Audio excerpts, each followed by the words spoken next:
All right. Well, welcome to our Tuesday. What is this? I don't even know what the date is. I'm in a fog. Tuesday, the 19th of September, our leadership call.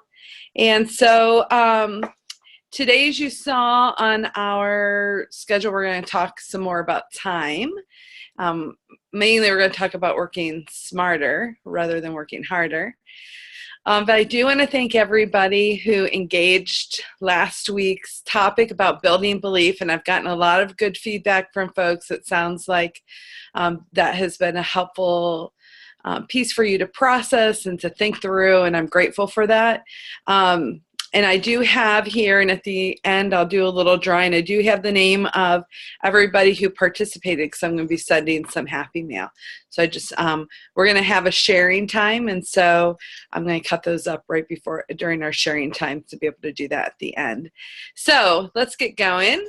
So we did talk a little bit last week about time and trying to address some things to be able to work in a higher functioning kind of more thoughtful way, even figuring out when it's good to do, multitasking and when it's not. So, but today, what I want to talk about is maximizing. Mary Christensen says, still have my ringer on. Maximize your income by maximizing your partnerships. And so the thing that we need to think about in our business, the trick is to spend as little time possible on doing paperwork so you'll have as much time possible for people work. So I'm going to talk about 7 steps to help you work smarter and to be able to reduce your unproductive activity and free yourself up for productive purposes. So step 1, don't do anything that Trades of Hope can do for you or has done for you.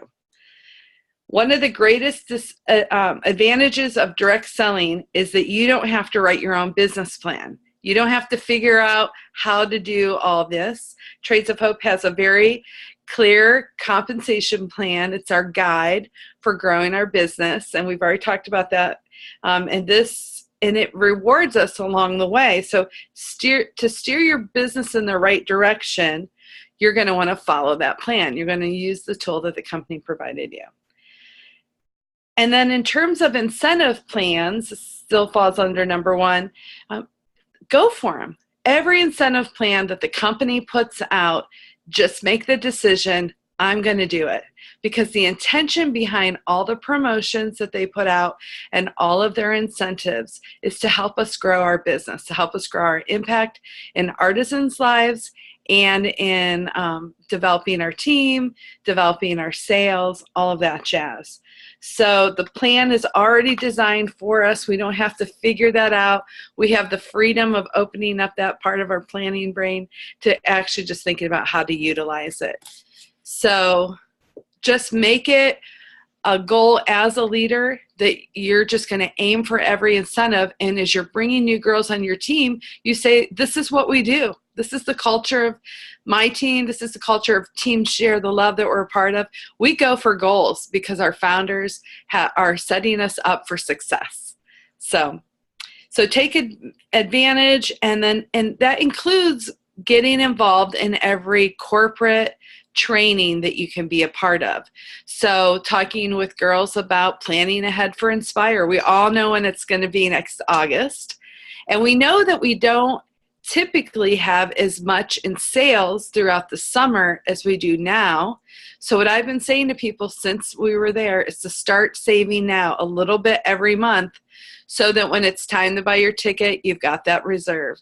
When it's time to buy, secure your hotel, you've got some reserve. When it's time to buy your airline ticket, you've got the reserve.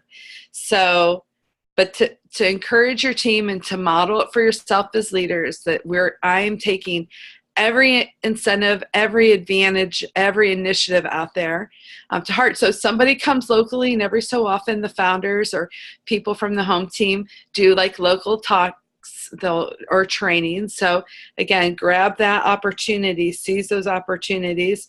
It gives you a chance, especially as you're growing a team, it gives you a chance to take a break on having to be in charge, and you could just bring a group of girls right alongside of you to a training and be able to connect with them, and someone else is going to do all the work for you. So take those opportunities. The second step is to support the company 100%. Now, in Trades of Hope, I don't see this typically being an issue. The general consensus is everybody loves Trades of Hope. Everybody loves what the company is about and how the company goes about doing things. It's not always the case in the direct sales world. A lot of people have opinions about their companies, and you may develop some too from time to time. But what I would say is, and Mary Christensen recommends this, is don't waste your time and energy trying to over-influence the company and when they should be running this promotion or when they shouldn't. Because that's not in our jurisdiction. It's not our company, number one, right? But our business, the way we work our business is our own. And instead of trying to figure out how they could do things better, figure out how you could do things better, how you can work with more strategy and with more intention. As she says, you can have everything your own way when you get your own planet. So if Trades of Hope ever does something you're not super stoked about it, then that's all right. Well, when you're running your own direct sales company, you can do it your way. Then you'll find out, I'm sure we would all find out, boy, there's so much more to stress. I know they were good back there. Number 3, don't do anything that you can dodge, discard, or delegate. There's never going to be enough time, enough hours to do everything you need to do. So don't waste your time doing things you don't need to do. Your income is derived from selling, sponsoring, and growing leaders on your team. And that's how you should be spending your time.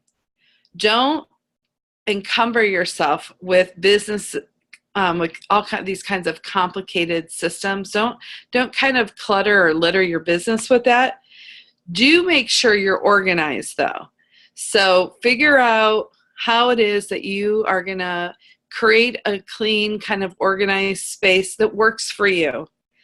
Also, have one party a week, because if you have one party a week, you are going to be able to pay for help that you need. So you could hire a cleaning lady. Then you don't have to do that. You could eventually hire an office assistant who organizes all of your stuff in your Trades of Hope office. How about that? As you grow in the company, those things, when you have thousands of people on your team, having somebody to come alongside of you and help you with that is realistic. And never put off until tomorrow what you can truly do today. Unfinished business is a liability. Delaying tasks don't make them any easier. In fact, they clutter your brain, right? They become distractions. I don't know about you, but I lay in bed and I think about those things I didn't get done. So I'm wasting precious sleeping time. Spend a few minutes at the end of the day so you can start fresh in the morning and tying up those little ends. And don't micromanage your personal business, your breakaway leaders, or even your family. Sometimes the best course of action is to do nothing. Just step back and kind of let life flow. Number 4, make the most of your resources. You have the advantage that a small business owner does not have. You have a whole team of professionals down there in Palm Coast who are producing first-class products, training, and marketing materials. And the reality is this Trades of Hope is creating all these things with a branding in mind, trying to create a culture of who we are. So don't waste your time producing your own materials. Instead, use the things that the company gives you. Don't waste your time designing your own business cards. We have a Vistaprint link. They have all those set up. I've used Trades of Hope's business cards from the very first batch I purchased. There's coupons there. If the coupon that they have isn't cheap enough for you, which I always look and see, and I try to find the cheapest coupon. I sometimes find other ones through Retail Me Not or whatever, and I can get my order even cheaper. But I use the stuff that the company has designed because I'm trying to present to the public all the time a feel of who we are. Stop making your own graphics if you're a gal who does that. I don't think the four of you here in the call are big at that. But the reality is Elizabeth and our graphic design team, our PR team, does a fantastic job of creating quality, high content, high class, classy, that's what I'm looking for, classy content for our imagery. And again, it is speaking to the culture of who they're trying to get out into the world, like who we are and kind of the vibe we have. So the one thing I do with their graphics sometimes, because I find it easier for parties to get people to open up one thing, I may turn that into a collage, a couple of them into a collage. But I don't spend my time making like, here's the fall line and putting all those pieces. I don't need to do that. I can give people the link. They can go to the catalog. They can see it all. Or I can give them our fall catalog, you know. So use Vistaprint. Buy the mini books. That's another thing that is a great tool that I use in addition to my business cards, is that little TOH mini book. It's the accordion fold out, and I put, Cindy's got one there, and I put my information on the back just so I could do a catalog. And I use those, especially if I can tell like someone's having some interest, I'll use that, and it's classy. Again, it's got the branding, it's got the feel. Transport your gear for your parties in professional looking totes and refresh them frequently. So don't show up in a tattered Trades of Hope bag or 31 bag that's falling apart, because you are presenting yourself as a professional, right? So work smarter. You want people to be impressed with the way in which you represent the company. Don't allow basics skills training to swallow up the time when you can spend more effectively on coaching. So in terms of new CEs, and they're going to be asking you lots of questions, you've got tools. You've got in terms of the new CEs, you can get them to go to their new CE group for resources. You direct them to the training app or the training videos in the back office. You don't have to micromanage all their training. Where you want to be spending more of your time is building up leaders. And not that you're not helping new CEs. You do want to help them, but you cannot do step by step. I say to everyone, when I joined Trades of Hope, and this is to no critique of Erica, like we were both new and learning at that time. I just got in the back office. I spent time in the training tab. I watched videos. I read blurbs. I didn't have anybody telling me how I should do my launch party or how I should do this. So right now, people come in with great tools. They come with the Smart Start plan and these new Smart Start groups. We have a team page that's very active. And then they just need to go back. I will say to people when they've asked me questions, I'll say, have you watched the video on that in the training? Did you go back to the video? Why don't you give that a look, see if that helps you, and then circle back around to me. Because just providing the answers doesn't always help. And it makes people rely on me too much, and they have to become independent because this is their business, right? Recommend that the girls, for yourself and the girls in your teams, to be working their business by investing in themselves. So getting involved with things like the leadership group is awesome. Also to read, like reading is a big piece of our development. And yes, I say read all those product descriptions. And I sit down usually at least twice in a season and I read through the catalog from cover to cover. So I know what's in there when my customers get it, my hostesses get it. So I know where to direct them, those kind, or even a new CE.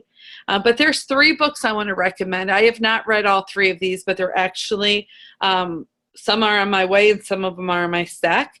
But one of them is Be a Network Marketing Superstar. And this is about how to build a party plan, direct selling, and networking business. So that's a basic guide. The second is Be a Recruiting Superstar. And this is how to identify, approach, and close the best potential CEs in our case.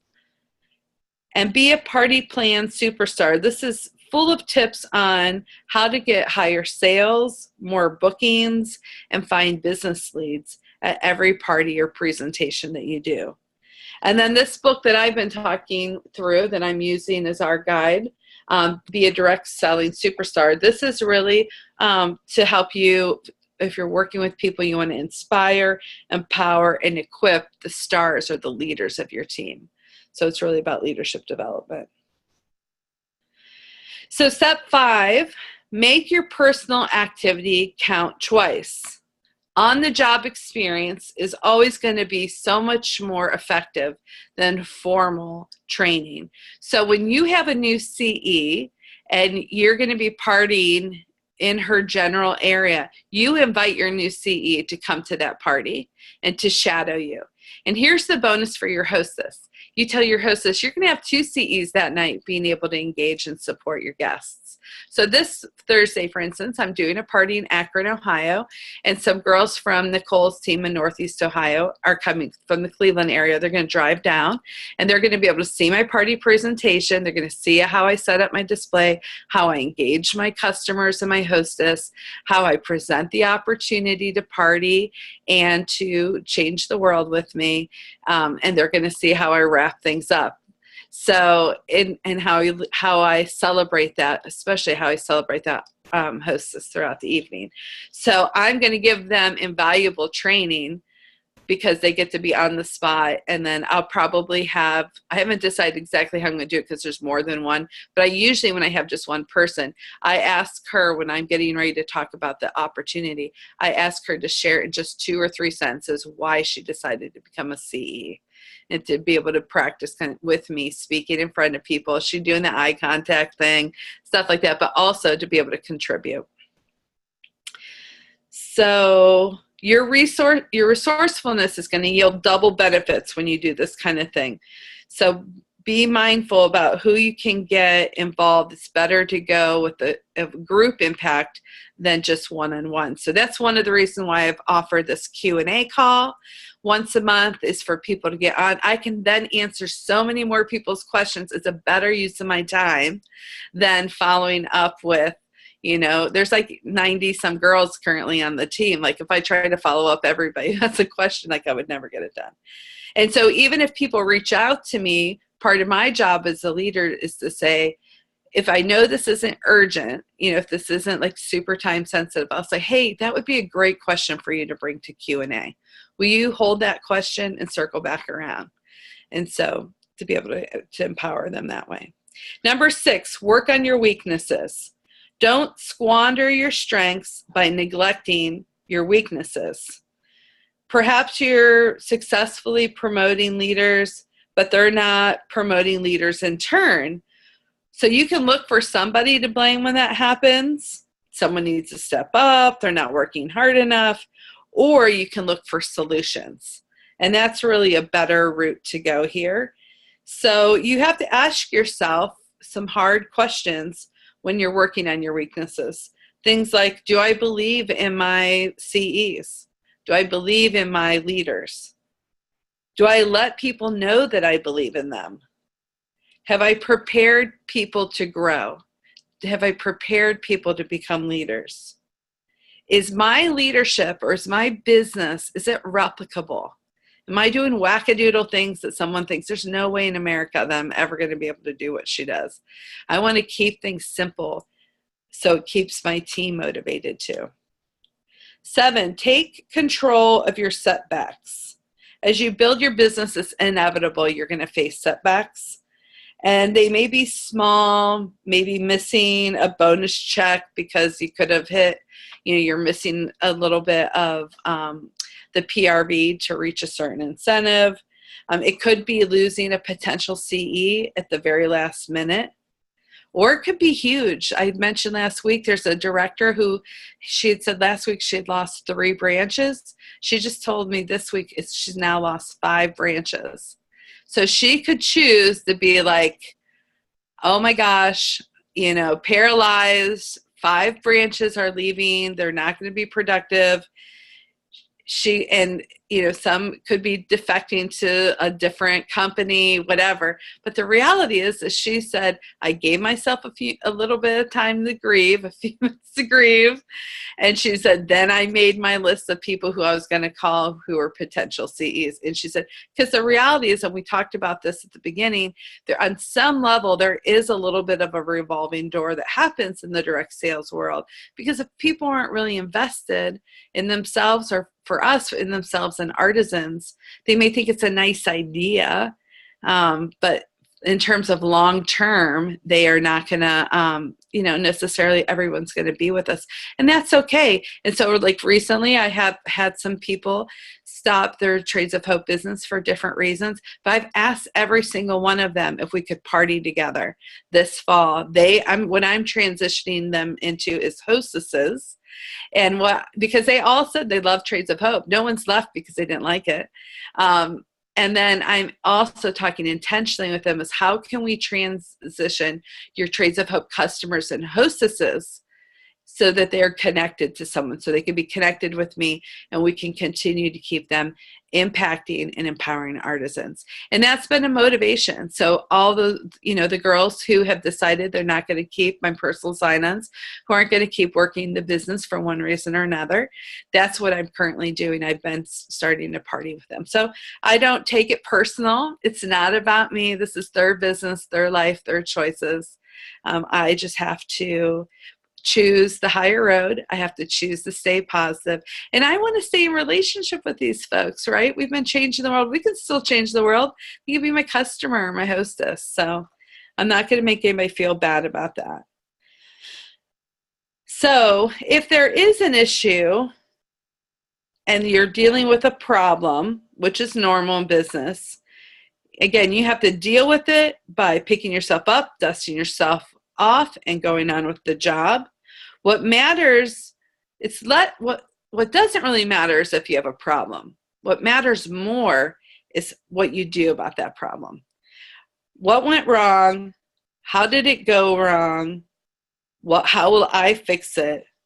And what will I do differently from preventing it to happen again? We have to ask those questions, because the reality is, and I say this all the time in social work too, and I said in campus ministry, I can't change anyone or anything but myself. This is the only thing I'm truly in control over, me. So I have choices how I'm going to respond to problems, and I can choose to be positive, or I could choose to let them overwhelm me. But when I take control of these problems, when you take control of your problems, then you're also taking control of the solution. So think of that's an empowered way to think about how to move through problems. Don't buy into negativity, and put failure into perspective. In fact, John Maxwell wrote a great book that I used to recommend in campus ministry all the time, Failing Forward. There's nothing bad about our failures. So I want to go back to last week, some of the things that I talked about in terms of time. We talked about how it's the most precious resource we have, and it's the one thing we all have equal amounts of, no matter what class or education level.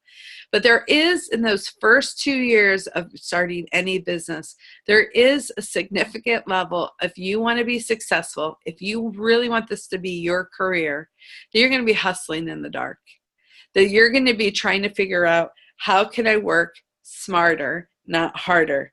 And so we've talked about IPAs, making these lists of income producing activities, spending some time, setting some time aside on Sunday nights to think ahead to your week and making your schedule, and to make a new list every day. So at night to go through and say, okay, I did these things, and here's my new list for tomorrow, to start getting yourself to be proactive. And some of those things that are going to help you be successful in your business is even by controlling the time, again, around your personal life. When you cook one meal, cook two.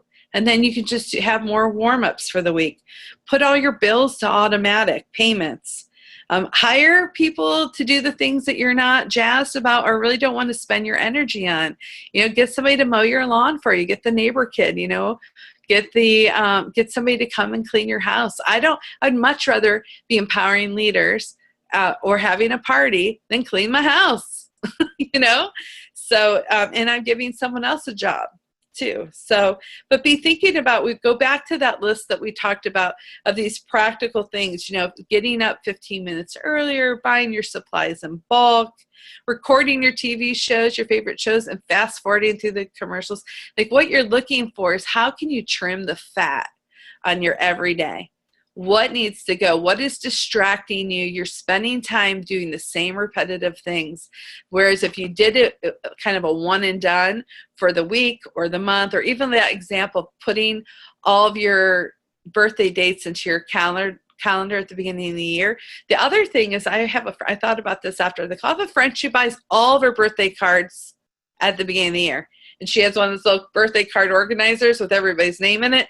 And everybody's card goes in there. And then she's done. And I was like, I'm going to do that. I'm going to go to stinking Trader Joe's where they have the cutest cards for $1.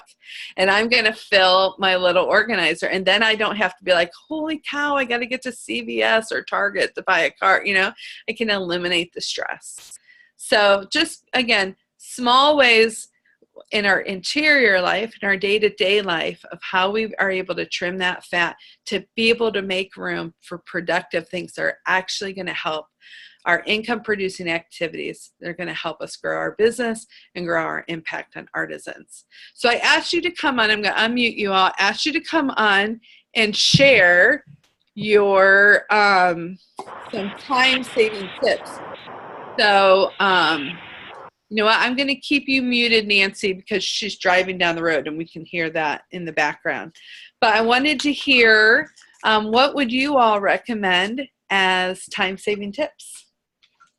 Who wants to go first? I'll talk. So I think it was last week's call. We were talking about these income producing activities and getting organized on a Sunday night. So I happened to be cleaning out my desk drawer, which I had to laugh at because I really should have been making calls. But anyway, lo and behold, look at what I found that beloved Shelby gave to me last year or the year before. It is so cool. So now this is what I've turned it into.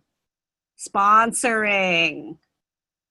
So this is my list of people I'm calling about sponsoring because I'm working on that this week. Hostessing. I haven't filled this all out yet, but it's all right, here's who I'm going to focus on calling.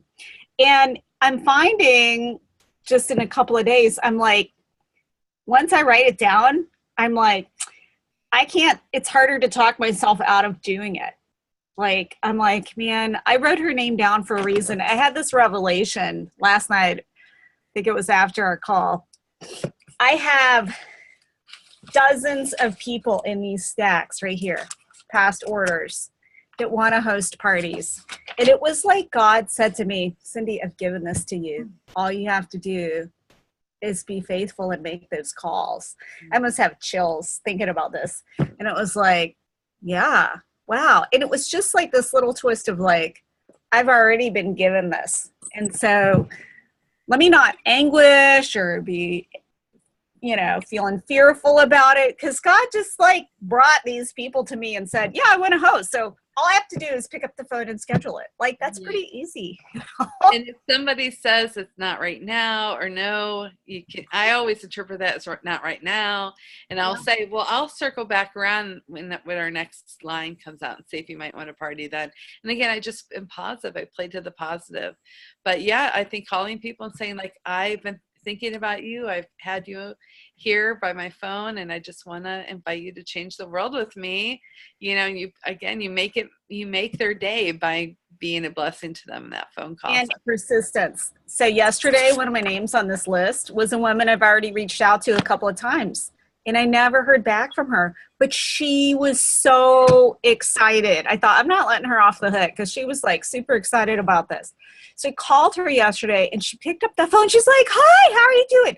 And right away I realized, like, I don't think she ever got my messages, and she didn't. Oh, wow. Something's wrong with this woman's phone. And I retexted her yesterday. I think something's still wrong with her phone.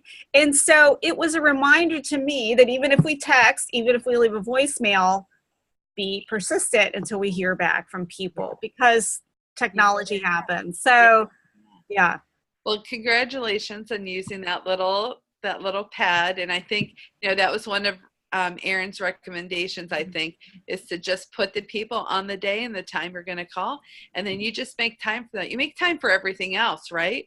Why not make time for your business? And it doesn't have to be huge amount of times. I've talked about the power hour, the empower hour in the past, doing 15-minute chunks of time, 4 of them over the course of the day, around different things like hostess coaching, sponsoring, bookings, those kinds of things, coaching.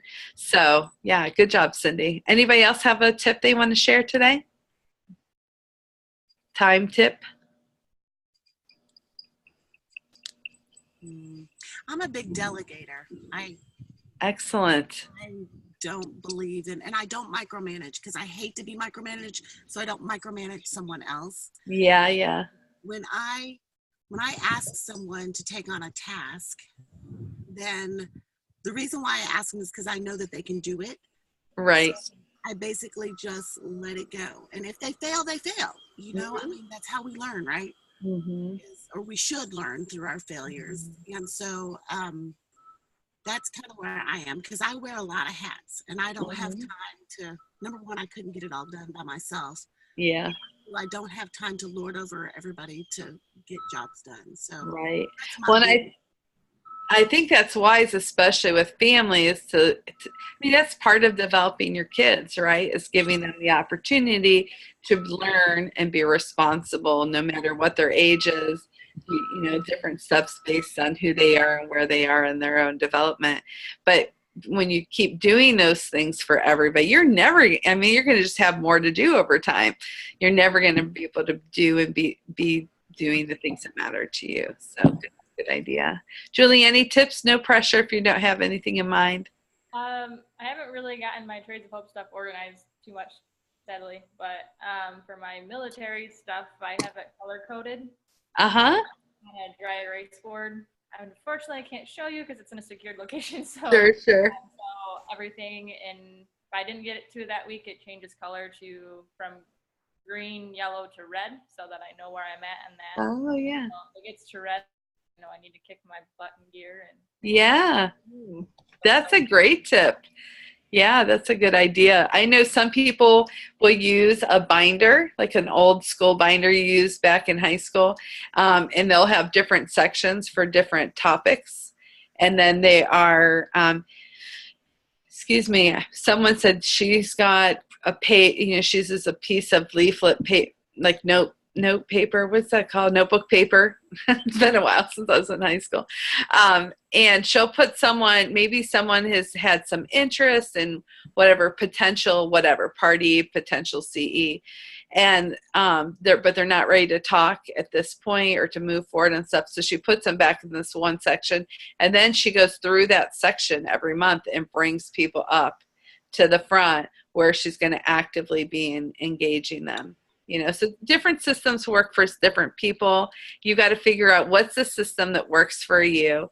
And don't waste a lot of time trying to find the perfect system. Just once you start getting in a groove of something, just go with it. Now the company is working on some tools and resources to be able to distribute to compassionate entrepreneurs. I don't know when they'll be coming out, but we've been talking about that on the directors team. So that hopefully will be helpful for y'all too. But I want to thank you all for coming on the call today. It was awesome seeing you, and many thanks to those of you who are watching the recording. So I don't want to be remiss and not do my little drawing. So here's my Papillon cup with, this is like my new drawing tool. I've used this. So I'm digging. Let's see who wants this. Somebody's going to get some building belief inspiration from me in the mail for participating in last week's responses to the recording. So that winner is Deborah Graybeal. So I'm going to send that to Deborah. She's one of my new CEs who's been participating. And so I'm going to do, again, this week, once this video is up and going, I'm going to put it and all the activities all in the same posts. It was a lot easier to do that way. That first week I had some different activities you needed to do, and I needed it to be broken up, but I think people are kind of chasing their tails a little bit on that. So this has been a better way to go at it. So please share, if you wouldn't mind going in and sharing in the under the recording. What are your takeaways from working smarter, not harder, how to better use your time, your best resource? And then next week we'll gather to talk. Next week is actually our open session, our sharing. So I'd like you to prepare yourself to talk about what it is, how you're seeing growth from this experience, and to come with your questions too. And so we'll engage those together as a group. All right, and have those things prepared, because I probably will use the chat next week to be able to manage some of that activity. Okay? And if you have teammates who've signed up to be a part of this, encourage them. This is, you as leaders can use this as content to connect with them, help them grow, get them engaged here in the process, but more so even to help them just grow their business. So thanks, ladies, for coming on this morning. Delightful to see your faces, and I hope, Nancy, you're having a safe drive. I'm going to unmute you for a second here, Nancy. Hope you're having a safe drive. Have fun seeing your grandbaby. Yes, I am. Thank you very much. Glad I got through. Awesome. Cool. Thank you. All right. Bye, ladies.